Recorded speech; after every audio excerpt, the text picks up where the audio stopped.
Ya, Smart People, jadi video ini kakak akan ngebahas tentang yang namanya prinsip geografi.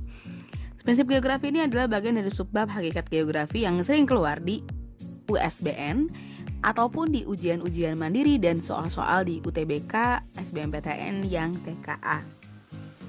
Intinya ada 4 prinsip geografi. Yang pertama adalah prinsip deskripsi. Prinsip ini menjelaskan fenomena geosfer baik kualitas dan kuantitas.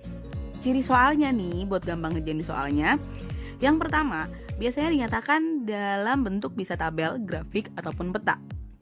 Yang kedua, prinsip ini biasanya menunjukkan fakta.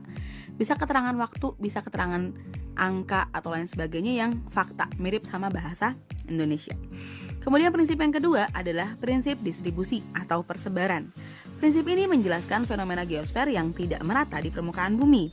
Nah, ciri soalnya itu biasanya membandingkan wilayah yang berbeda karakteristik atau biasanya lokasinya itu lebih dari satu.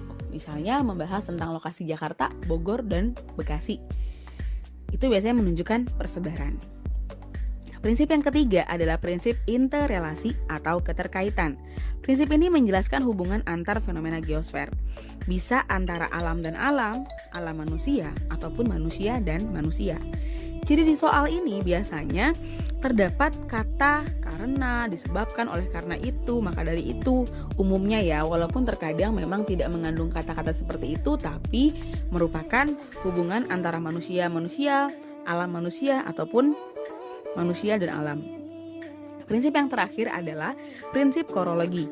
Prinsip ini menunjukkan analisis fenomena geosfer dengan menggabungkan prinsip deskripsi, distribusi, dan interrelasi. Nah, biasanya prinsip ini menunjukkan ciri khas pada gejala, fungsi, ataupun bentuk dalam suatu fenomena geosfer. Ciri soalnya biasanya merupakan konteks kalimatnya itu lebih banyak ya. Kayak misalkan ngomongnya, tanaman teh dapat tumbuh subur di dataran tinggi yang memiliki suhu yang sejuk. Di situ menjelaskan tentang tanaman teh tumbuh subur loh.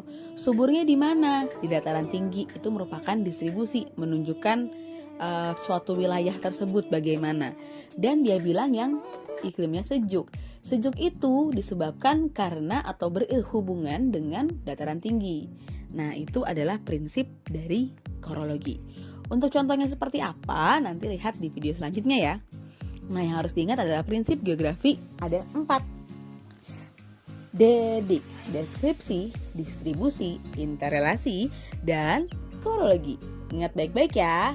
Semoga kamu bisa ngerjain semua soal tentang prinsip geografi dan selalu benar. Nah, tambahan lagi, untuk soal-soal UTBK ataupun SBMPTN, biasanya yang sering keluar itu adalah prinsip interrelasi. Karena di interrelasi itu bisa banyak banget dikaitkan dengan fenomena kehidupan di permukaan bumi. Oke, jadi ditonton ya video latihan soal di berikutnya.